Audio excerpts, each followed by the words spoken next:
Good morning children. हम लोग आज पढ़ने जा रहे हैं सपनों के से दिन पाठ का सेकंड पार्ट। फर्स्ट पार्ट में हमने पढ़ा था कि किस तरह गुरदयाल सिंह, जो इस पाठ के लेखक हैं, अपने दोस्तों के साथ, अपने मित्रों के साथ बचपन में कैसे खेल खेला करते थे और किस प्रकार उन लोगों को, उनके साथ वाले बच्चों को स्कूल जाना पसंद नहीं होता था, एक कैद सी लगती थी और कितना भी शैतानी करके आते थे, घर में पिटाई होती थी, स्कूल में पिटाई होती थी और उन लोगों को बुरा नहीं लगता था। और गर्मी की छुट्टियों का भी वर्णन किया उन्होंने, जब अपनी नानी के यहाँ जाते थे, जब छुट्टियां उनकी शुरू होती थी तो उनकी क्या खुशियां होती थी, जब छुट्टियां खत्म होने लगती थी तो वो लोग कैसे सोचते थे, इसका भी वर्णन फर्स्ट पार्ट में हमने आपको बताया है। और उसमें इन्होंने जिक्र किया था एक अपने लीडर का, एक अपने नेता का, बच्चों के नेता का, जिसका नाम ओमा था। तो आइए ओमा के बारे में पढ़ेंगे कि लेखक क्या सोचते थे ओमा के बारे में, उसका कैसा वर्णन उन्होंने किया कि ओमा कैसा था। हम सभी उसके बारे में सोचते, किसके बारे में सोचते? ओमा के बारे में, कि हमारे में उस जैसा कौन था। कभी भी उस जैसा दूसरा लड़का नहीं ढूंढ पाते थे। इतना प्रभावित थे ये ओमा से कि उसकी तरह का दूसरा लड़का ही नहीं ढूंढ पाते थे। उसकी बातें, गालियां, मार पिटाई का ढंग तो अलग था ही, आपस में मारपीट किया करता था। उसकी शक्ल सूरत भी सबसे अलग थी, जो उसका शारीरिक ढांचा था, उसकी जो अभी हम बताएंगे उसका वर्णन, वो सारे बच्चों से अलग था। वो उस तरह के बच्चे को दूसरा नहीं ढूंढ पाते थे। हांडी जितना बड़ा सर, खूब बड़ा सा सर उसका, उसके ठिगने 4 बालिश के शरीर, कद उसका छोटा सा था। ऐसा लगता था जैसे बिल्ली के बच्चे के माथे पर तरबूज रखा हो। क्या वर्णन किया है कि उसका बहुत बड़ा सा सर था, शरीर ऊंचाई कम थी, शरीर की 4 बालिश के करीब था और बिल्ली के बच्चे के माथे पर जैसे तरबूज रख दिया गया, ऐसी कल्पना है लेखक कि वो दिखने में कैसा था। इतने बड़े सिर में नारियल की सी आंखों वाला बंदरिया के बच्चे जैसा चेहरा और भी अजीब लगता। इनको क्या लगता कि उसकी आंखें कैसी हैं? नारियल की सी हैं। और कैसा दिखाई देता? बंदरिया के बच्चे जैसा चेहरा उसका, बिल्कुल अजीबो गरीब उसकी पर्सनालिटी थी। लड़ाई में वो हाथ पांव नहीं, सिर से किया करता था। हाथ पैर से नहीं लड़ता था। जब बच्चों में आपस में लड़ाई होती थी वो अपने सिर का उपयोग किया करता था। और जैसा कि पहले की पंक्तियों में हमने बताया कि उसका सिर हंडिया के समान, एक मटकी के समान बड़ा सा था। उसकी शारीरिक संरचना बड़ी अजीब सी थी। जब सांड की भांति फुफकारता पुकारता, सिर झुकाकर किसी के पेट या छाती में मार देता, तो उसके दिगने तिगने शरीर वाले लड़के भी पीड़ा से चिल्लाने लगते। जब वो अपने सर से किसी बच्चे के पेट में आक्रमण करता, वार करता, तो उससे दुगने तिगने शरीर वाले, उससे ऊंची कदकाठी वाले बच्चे भी दर्द से चिल्लाने लगते। हमें डर लगता कि किसी की छाती की पसली ही ना तोड़ डाले। इन्हें लगता कि इतना ताकतवर है, किसी की हड्डी पसली ना तोड़ दे। उसके सिर की टक्कर का नाम हमने रेल बम्बा रखा हुआ था। जो सिर से वो मारता था बच्चों के पेट में, उसका नाम इन्होंने रखा हुआ था रेल बम्बा, नाम से परिभाषित कर रखा था उस चोट को। रेल के चलने वाले, कोयले से चलने वाले इंजन की भांति बड़ा और भयंकर ही तो था। हमारा स्कूल बहुत छोटा था, केवल छोटे छोटे 9 कमरे थे, जो अंग्रेजी के अक्षर एच की भांति बने थे। आकार क्या था स्कूल का? एच की भांति था। और पहला कमरा मास्टर श्री मदन मोहन शर्मा जी का था, जिसके दरवाजे के आगे हमेशा चिक लटकी रहती थी, चटाई का पर्दा। चिक मीन्स चटाई का पर्दा रहता था। स्कूल के प्रेयर या प्रार्थना के समय वो बाहर आते और सीधे कतारों में कद के अनुसार खड़े लड़कों को देख उनका गोरा चेहरा खिल उठता। जब बच्चे डिसिप्लिन में खड़े होते, अपने हाइट वाइज खड़े होते, तो प्रेयर के समय बाहर आते थे प्रिंसिपल, और बहुत खुश होते थे डिसिप्लिन देख करके कि किस तरह लड़के अपने हाइट के अनुसार, अपने कद के अनुसार लाइन से खड़े होते थे। सारे अध्यापक लड़कों की तरह ही कतार बांधकर उनके पीछे खड़े होते। बच्चों के लाइन के पीछे टीचर खड़े होते थे। केवल मास्टर प्रीतम चंद पीटी लड़कों की कतारों के पीछे खड़े खड़े ये देखते थे कि कौन सा लड़का कतार में, लाइन में कौन से ठीक से नहीं खड़ा, जो पीटी टीचर थे वो ये खड़े होकर देखते थे कि कौन सा बच्चा डिसिप्लिन में नहीं है, सही लाइन से नहीं खड़ा है।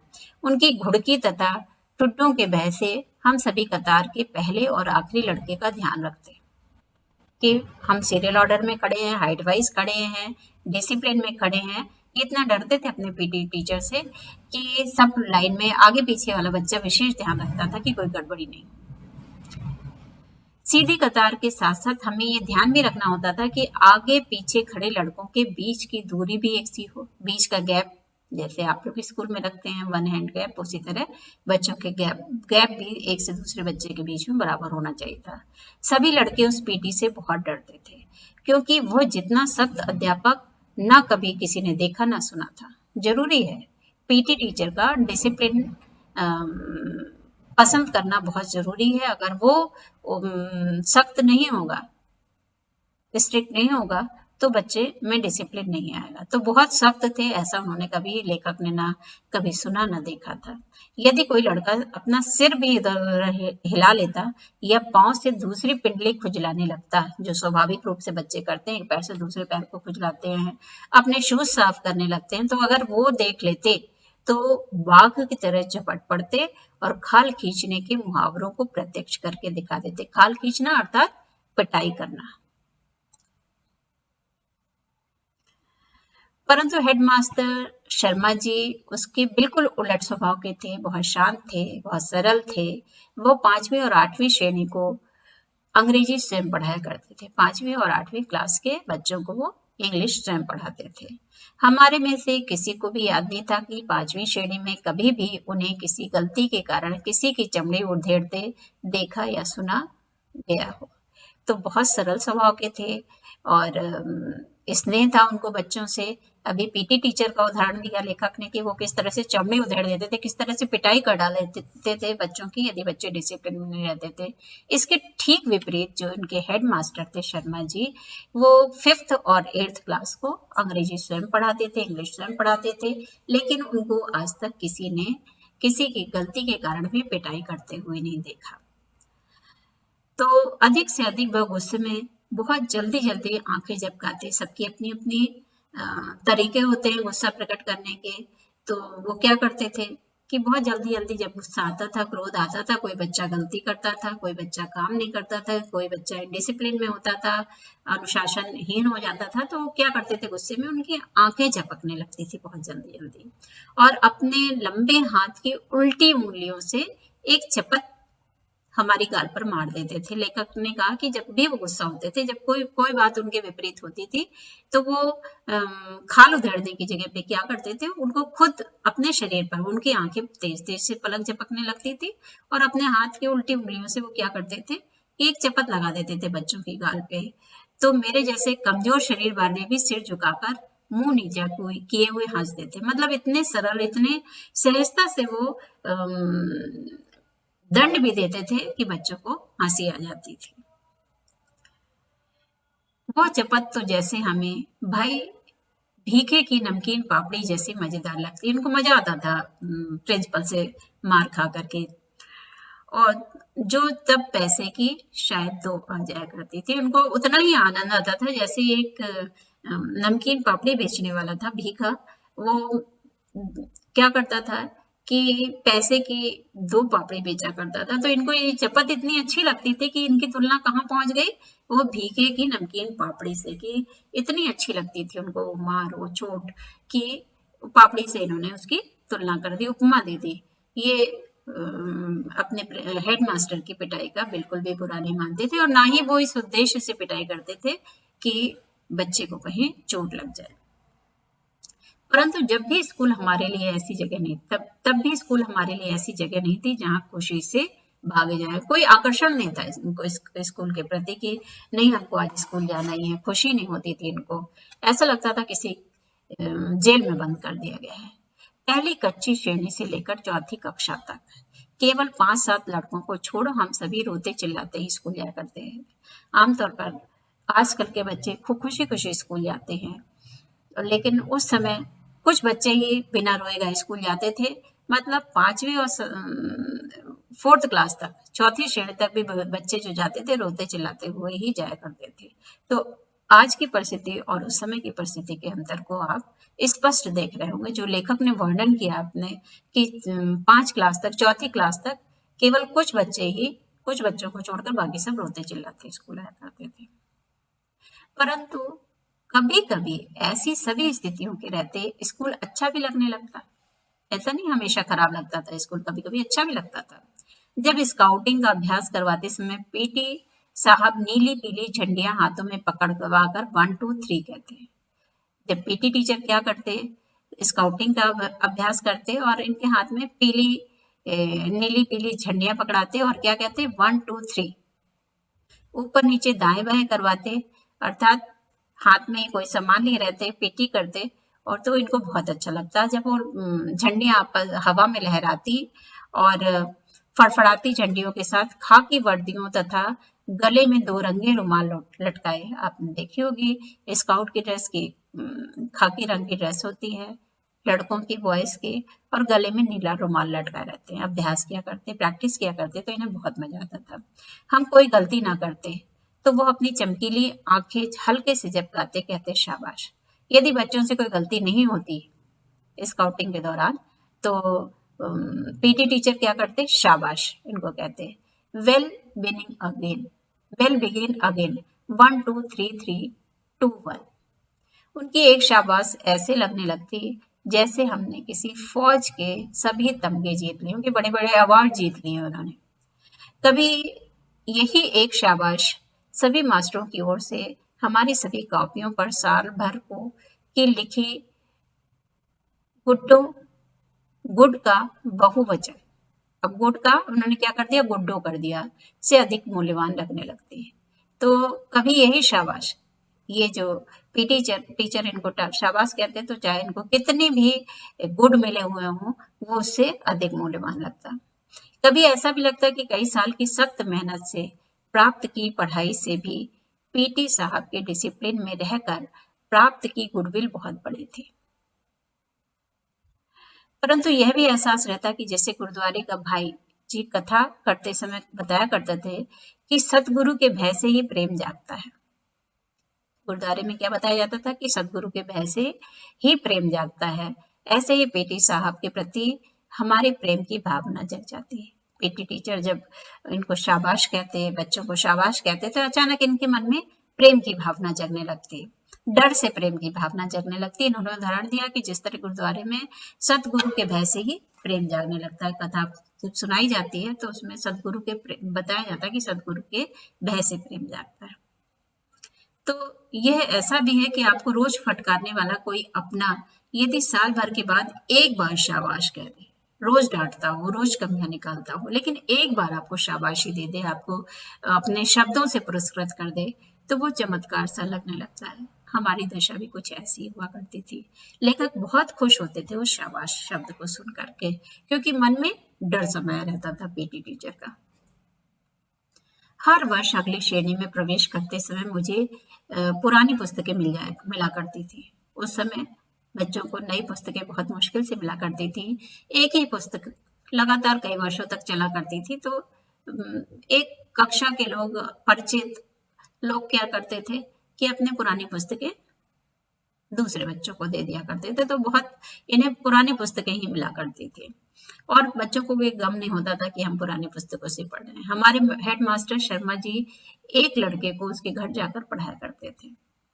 वे धनाढ्य लोग थे, पैसे वाले लोग थे, तो प्रिंसिपल जो हेडमास्टर थे वो भी ट्यूशन पढ़ाया करते थे। जिस बच्चे को पढ़ाते थे उनका लड़का मुझसे 1-2 साल बड़ा होने के कारण मेरे से एक श्रेणी आगे रहा होगा, तो जिसको वो ट्यूशन पढ़ाने जाते थे हेडमास्टर साहब, उनका लड़का गुरदयाल सिंह से एक क्लास आगे था। हर साल अप्रैल में जब पढ़ाई का नया साल आरंभ होता तो शर्मा जी उसकी 1 साल पुरानी पुस्तकें ले आते।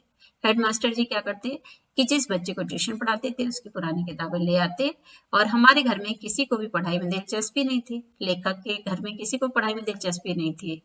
यदि नई किताब लानी पड़ती जो उस समय 1-2 रुपए में आ जाया करती थी, तो शायद इसी बहाने पढ़ाई तीसरी चौथी श्रेणी में छूट जाती। लेखक का कहना है कि उस समय उस जमाने में किताबें 1-2 रुपए में आ जाती थी और इनके घर में किसी को रुचि नहीं थी कि लेखक आगे पढ़े।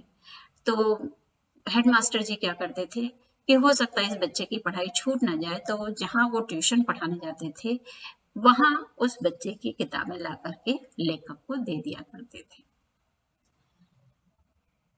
कोई 7 साल स्कूल में रहा तो एक कारण पुरानी किताबें मिल जाना था। 7 साल ये स्कूल में रहे, इन्होंने कहा कि मेरी पढ़ाई आगे चलती रहे, उसका एक सबसे बड़ा कारण ये था कि मुझे पुरानी पुस्तकें मिल जाती थी, घर वालों को पुस्तकों पर पैसा खर्च करना नहीं पड़ा। कॉपियों, पेंसिलों, होल्डर या स्याही दवात में मुश्किल से 1-2 रुपए साल भर में खर्च हुआ करते थे। परंतु उस जमाने में 1 रुपया भी बहुत बड़ी रकम हुआ करता था। समय समय के साथ रुपए का मूल्य घटता बढ़ता रहा। उस समय 1 रुपए भी बहुत मुश्किल से लोग कमाया करते थे, तो रकम बड़ी हुआ करती थी। 1 रुपए में 1 सेर घी आया करता था, 1 किलो घी समझ लीजिए, और 2 रुपए की 1 मन गंदम। ये रकम बहुत बड़ी हुआ करती थी। तो इसी कारण खाते पीते घरों के लड़के ही स्कूल जाया करते थे, गरीब वर्ग के बच्चे स्कूल नहीं जा पाते थे। हमारे 2 परिवारों में मैं पहला लड़का था जो स्कूल जाने लगा था। परंतु किसी भी नई श्रेणी में जाने का ऐसा चाव कभी भी महसूस नहीं हुआ था। कोई इनको अच्छा नहीं लगता था कि बहुत खुशी मिलती हो कि नए क्लास में जा रहे हैं तो हम बहुत खुश हैं, जिसका जिक्र कुछ लड़के किया करते। अजीब बात यह थी कि मुझे नई कॉपियां और पुरानी पुस्तकों में से ऐसी गंध आने लगती कि मन बहुत उदास होने लगता। कॉपियाँ इनकी नई रहती थी, किताबें इनकी पुरानी रहती थी, जैसा कि अभी हमने पहले आपको बताया कि हेडमास्टर जी इनको लाकर किसी बच्चे की किताबें दिया करते थे। इनको उसमें से एक महक आती थी और ये उदास रहते थे। इसका ठीक-ठीक कारण तो कभी समझ में नहीं आया। उनको नहीं लगा कि किस लिए मैं उदास रहता था उन किताबों को देखकर। परंतु जितना भी मनोविज्ञान की जानकारी है, साइकोलॉजी की जानकारी है, इस अरुचि का कारण यही समझ में आया कि आगे की श्रेणी की कुछ मुश्किल पढ़ाई, आगे की कक्षाओं की पढ़ाई थोड़ी मुश्किल थी और नए मास्टरों की मारपीट का भय ही कहीं भीतर जमकर बैठ गया था कि अब जैसे-जैसे मैं पढ़ूंगा, पढ़ाई भी कठिन है और जो टीचर हैं वो पिटाई भी करेंगे। सभी तो नए नहीं होते थे, परंतु 2-3 हर साल ही वो होते जो कि छोटी श्रेणी में नहीं पढ़ाते थे। सारे टीचर तो नए नहीं मिलते थे, कुछ पुराने मिलते थे और कुछ नए मिलते थे। कुछ ऐसी भी भावना थी कि अधिक अध्यापक एक साल में ऐसी अपेक्षा करने लगते हैं कि जैसे हम हरफन मौला हो गए। क्या लगता था बच्चों को? आमतौर पर शायद आपको भी लगता हो ये ऐसा कि जैसे ही एक क्लास से दूसरी क्लास में जाते और थोड़े से बड़े होते तो टीचर को लगता कि ये हरफन मौला हर फन में माहिर हो गए हैं, बहुत योग्य हो गए बच्चे, सब कुछ जानने और समझने लगे हैं। यदि उनकी आशाओं पर पूरे नहीं हो पाते तो कुछ तो जैसे चमड़ी उधेड़ देने को तैयार रहते, पिटाई करने को तैयार रहते। इन्हीं कुछ कारणों से केवल कॉपी किताबों की गंध से ही नहीं, बाहर के बड़े गेट से 10-15 गज दूर स्कूल के कमरों तक रास्ते के दोनों ओर जो अलियार के झाड़ उगे थे, उनकी गंध भी मन में उदास कर दिया करती। तो इनको लगता कि उस समय जो माहौल था कि जैसे एक कक्षा से दूसरी कक्षा में बच्चे जाते तो टीचर की, अध्यापक की अपेक्षाएं बच्चों से बहुत ज्यादा बढ़ जाती कि ये बहुत योग्य हो गए हैं, बहुत बड़े हो गए हैं, और यदि वो अपने टीचर की आशाओं पर पूरे नहीं हो पाते, उनकी बात पूरी नहीं कर पाते, तो टीचर क्या करते? चमड़ी उधेड़ देने को तैयार रहते, पिटाई करने को तैयार रहते। तो इस कारण इनका मन उदास रहा करता था और इसीलिए इनको कॉपी किताबों से की गंध से ही नहीं बल्कि स्कूल के गेट से काफी दूर से इनका मन उदास हो जाया करता। कोई इनके मन में उत्साह नहीं हुआ करता था स्कूल जाने का। तो उस समय मारना बच्चों को वर्जित नहीं था, मना नहीं था। बच्चों की खूब पिटाई किया करते थे टीचर गलतियां होने पर। परंतु स्कूल 1-2 कारणों से अच्छा भी लगने लगा था। उदासी तो देता था स्कूल, लेकिन 1-2 कारणों से अच्छा भी था। पहले हमने आपको बताया था स्काउटिंग के कारण इनका मन करता था स्कूल जाने का। मास्टर प्रीतम चंद जब हम स्काउटों को परेड करवाते तो लेफ्ट राइट की आवाज या मुंह में ली विसिल से मार्च कराया करते, या तो लेफ्ट राइट कराया करते या तो फिर सीटी से। फिर राइट टर्न या लेफ्ट टर्न या अबाउट टर्न कहने पर छोटे छोटे बूटों की एड़ियों पर दाएं बाएं या एकदम पीछे मुड़कर बूटों की ठक ठक करते अकड़ कर चलते तो लगता जैसे हम विद्यार्थी नहीं बहुत महत्वपूर्ण आदमी हो, फौजी जवान। तो इनको परेड करने में बहुत आनंद लगता था, आता था, अच्छा लगता था इनको। बाकी तो इनका मन उदास रहता था, लेकिन जब इनको पीटी टीचर क्या कराते थे, परेड कराते थे, लेफ्ट टर्न, राइट टर्न कराते थे, तो इनको बहुत अच्छा लगता था। उस समय ये महसूस करते थे कि ये स्टूडेंट नहीं है, बल्कि बहुत महत्वपूर्ण व्यक्ति हो गए हैं, जैसे कि फौजी जवान। दूसरे विश्व युद्ध का समय था, परंतु हमारी नाभा रियासत का राजा अंग्रेजों ने 1923 में गिरफ्तार कर लिया था और तमिलनाडु में कोडाईकनाल में ही जंग शुरू होने से पहले उनका देहांत हो गया था। उस राजा का बेटा, कहते थे, अभी विलायत में पढ़ रहा था, इसलिए हमारे देसी रियासत में भी अंग्रेज की ही चलती थी। फिर भी राजा के ना रहते अंग्रेज हमारी रियासत के गांवों में से जबरन भर्ती नहीं कर पाया था। लोगों को फौज में भर्ती करने के लिए जब कुछ अफसर आते थे, तो उनके साथ कुछ नौटंकी वाले भी हुआ करते थे। वे रात को खुले मैदान में शामियाने लगाकर लोगों को फौज के सुख, आराम, बहादुरी के दृश्य दिखाकर आकर्षित किया करते थे। उनका एक गाना अभी भी याद है। तो क्या बताया लेखक ने इसमें कि दूसरे विश्व युद्ध का समय था, सेकेंड वर्ल्ड वॉर का, और इनकी नाभा रियासत थी। तो अंग्रेजों ने उनके राजा को गिरफ्तार कर लिया था और तमिलनाडु के कोडाईकनाल में जंग शुरू होने से पहले उनका देहांत हो गया, वो उनकी मृत्यु हुई थी उस राजा की। और उस राजा का बेटा, कहते हैं कि वो फॉरेन में कहीं पढ़ रहा था, इसलिए हमारी देसी रियासत में भी अंग्रेजों की चलती थी। राजा तो था नहीं और राजा का बेटा भी बाहर पढ़ रहा था। तो अंग्रेज क्या कर जबरदस्ती वहां पर आकर के सेना में लोगों की भर्ती होती थी, भारतीय लोगों की भर्ती होती थी, लेकिन जबरदस्ती वो भर्ती नहीं कर पाए। लोगों को फौज में भर्ती करने के लिए कुछ अफसर आते थे और उनके साथ नौटंकी करने वाले भी हुआ करते थे। नौटंकी करने वाले क्या हुआ करते थे, जिस तरह आजकल आप लोग टीवी में, फिल्म में एडवर्टीजमेंट देखते हैं, जो आपके दिल और दिमाग पर छा जाते हैं, आप उसका इस्तेमाल करने लगते हैं। तो उस समय माध्यम क्या था कि नौटंकी करने वाले, सेना भर्ती के साथ साथ नौटंकी करने वाले आते थे। वो ये बताते थे कि सेना में यदि आप भर्ती हुए तो आपको क्या क्या आराम मिलने वाले हैं, आकर्षित किया करते थे ताकि लोग प्रभावित होकर के सेना में भर्ती हो जाए। तो वो जो मस्खरे होते थे, वो अजीब सी वर्दियां पहनते थे, फौजी बूट पहन करके गाने गाया करते थे। क्या गाने गाया करते थे? भर्ती हो जा रे रंगरूट, भर्ती हो जा रे, अठे मिले से टूटे लेतर, उठे मिले दे बूट, भर्ती हो जा रे रंगरूट, अठे पहन से फटे पुराने, उठे मिलेंगे सूट। क्या कहते थे वो लोग? रंगरूट मतलब आप सेना में भर्ती हो जाओ, यहाँ पर आपको टूटे हुए, लेतर मीन्स खस्ता हाल जूते मिलेंगे, वहां पर आपको क्या मिलेगा? वहां पर आपको जूते मिलेंगे।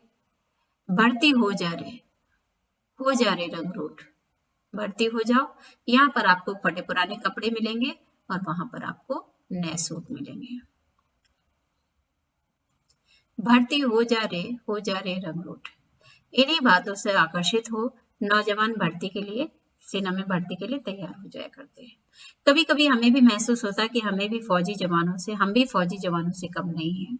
धोबी की धुली वर्दी और पॉलिश किए हुए बूट और जुराबों अर्थात मोजों को पहने जब हम स्काउटिंग की परेड करते तो लगता कि हम फौजी हो गए। उस समय इनको ये एहसास होता कि हम किसी मिलिट्री मैन से कम नहीं है। मास्टर प्रीतम चंद को स्कूल के समय में कभी भी हमने मुस्कुराते या हंसते नहीं देखा था। उनका ठिगना कद, छोटा सा कद, दुबला पतला परंतु गठीला शरीर, माता के दागों से भरा चेहरा, चेहरे पर उनके दाग थे। मिजल्स के कारण चेहरे पर अक्सर दाग हो जाया करते थे। उस जमाने में ऐसी कोई क्रीम नहीं थी, ऐसा लोग अपनी देखभाल नहीं किया करते थे, तो चेहरे पर दाग थे।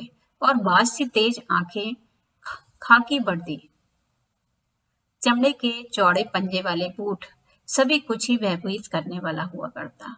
उनके बूटों की ऊंची एड़ियों के नीचे भी खुरियां लगी रहती, जैसे तांगे के घोड़ों के पैरों में लगी रहती हैं। आपने अक्सर देखा होगा कि घोड़ों के पैर में खुर में नाल लगी रहती है लोहे की, ताकि वो चले तो उनके पैर घिसे नहीं। तो जो मास्टर प्रीतम चंद थे, उनके पैरों के जूते में भी उसी तरह का कुछ लगा रहता था।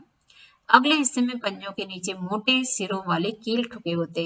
यदि वो सख्त जगह भी चलते तो खुरियों और कीलों के निशान वहां भी दिखाई देते।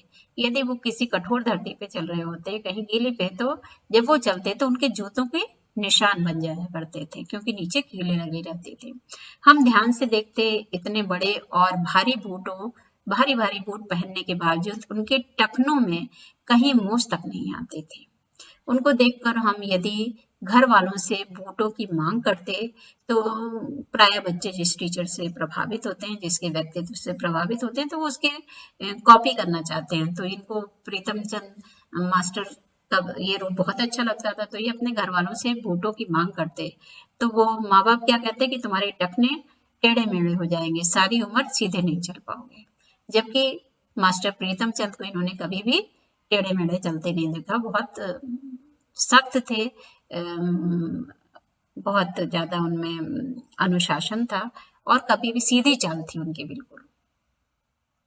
मास्टर प्रीतम चंद से हमारा डरना तो स्वाभाविक था, परंतु हम उनसे नफरत भी करते थे।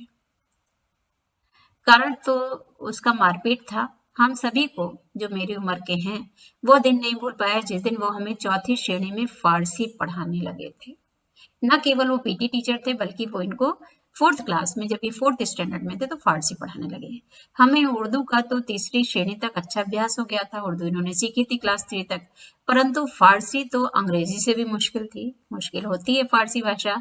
अभी हमें पढ़ते पढ़ते हुए एक सप्ताह भी नहीं हुआ था कि प्रीतम चंद ने हमें एक शब्द रूप याद करने को कहा और आदेश दिया कि कल इसी घंटे में जुबानी सुनेंगे। क्या आदेश दे दिया उन्होंने थोड़ा सा पढ़ाने के बाद, एक हफ्ते बाद, कि जो हमने तुमको पढ़ाया है वो हम कल सुनेंगे, तुम ओरल सुनेंगे। हम सभी घर लौटकर रात देर तक उसी शब्द रूप को बार बार याद करते रहे, परंतु केवल 2-3 लड़के ही थे जिन्हें आधी या कुछ अधिक शब्द रूप याद हो पाए। याद हो पाना बहुत मुश्किल था। फारसी अपने आप में कठिन भाषा है। दूसरे दिन बारी बारी सबको सुनाने के लिए कहा, तो एक भी लड़का नहीं सुना पाया। तभी मास्टर जी गुस्साए, सभी कान पकड़ो। हमने झुककर टांगों के पीछे से बाहें निकाल कर कान पकड़े, तो वो गुस्से से चीखे, पीठ ऊंची करो। मुर्गा बनना जिसको कहते हैं। उन्होंने क्या सजा दी? झुका दिया बच्चों को, कान पकड़ने को कहा और पीठ ऊंची रखने को कहा। पीठ ऊंची करके कान पकड़ने से 2-4 मिनट में ही टांगों में जलन होने लगती है। सजा आसान नहीं थी, कठिन सजा थी। मेरे जैसे कमजोर लेखक शुरू से कमजोर रहे थे, तो टांगों के थकने से कान पकड़े हुए गिर पड़ते। जब तक मेरी और हरबंस की बारी आई, तब तक हेडमास्टर शर्मा जी अपने दफ्तर में आ चुके थे। शर्मा जी बहुत सरल, सहज स्वभाव के थे, सरल थे और बच्चों को बहुत प्यार करते थे। वो इस तरह की सजा नहीं देते थे। जब हमें सजा दी जा रही थी, तो उसके कुछ समय पहले शर्मा जी स्कूल की पूरब की ओर बने सरकारी अस्पताल में डॉक्टर कपलाश से मिलने गए। वो दफ्तर के सामने की ओर चले आए। आते ही जो कुछ उन्होंने देखा, वो सहन नहीं कर पाया। तो हेडमास्टर जी इन बच्चों को सजा में देख करके सहन नहीं कर पाए।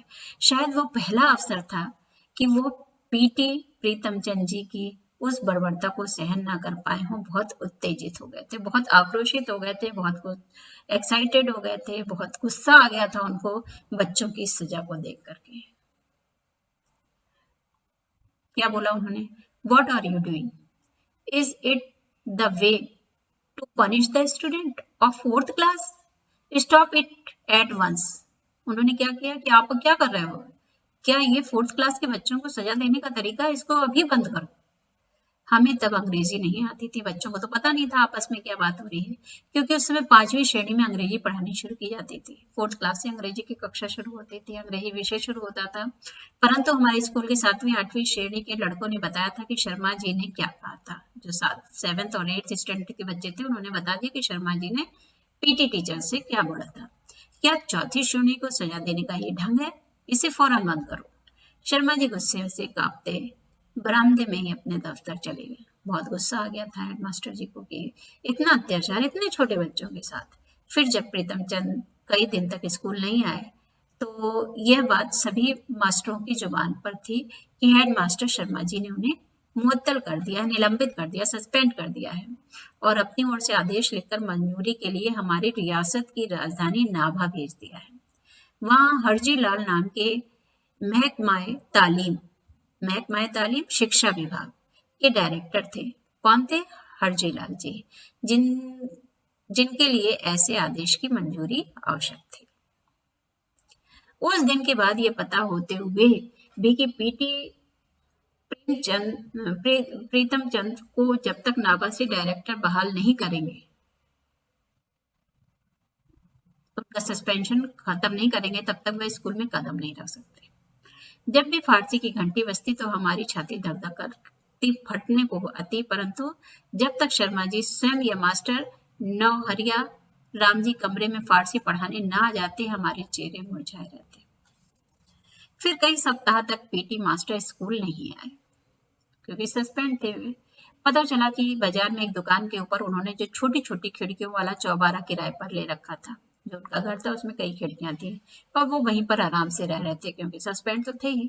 कुछ 7वीं 8वीं के विद्यार्थी हमें बताया करते थे, 7th 8th स्टैंडर्ड के बच्चे उन्हें बताया करते थे कि उन्हें मुअत्तल होने की रत्ती भर भी चिंता नहीं थी, कि उनका सस्पेंशन खत्म हो इसकी उनको कोई चिंता नहीं थी। पहले की तरह ही आराम से पिंजरे में रखे दो तोतों को दिन में कई बार भिगो कर रखे बादामों की गिरियों का छिलका उतार कर उन्हें खिलाते, उनसे बात करते। उनके पास 2 तोते थे जिनको वो भीगा हुआ बादाम खिलाते, उसके ऊपर का छिलका उतारते और बहुत आराम से अपने तोतों को खिलाते रहते। उनके वो तोते हमने भी कई बार देखे थे। हम उन बड़े लड़कों के साथ उनके चौबारे गए थे।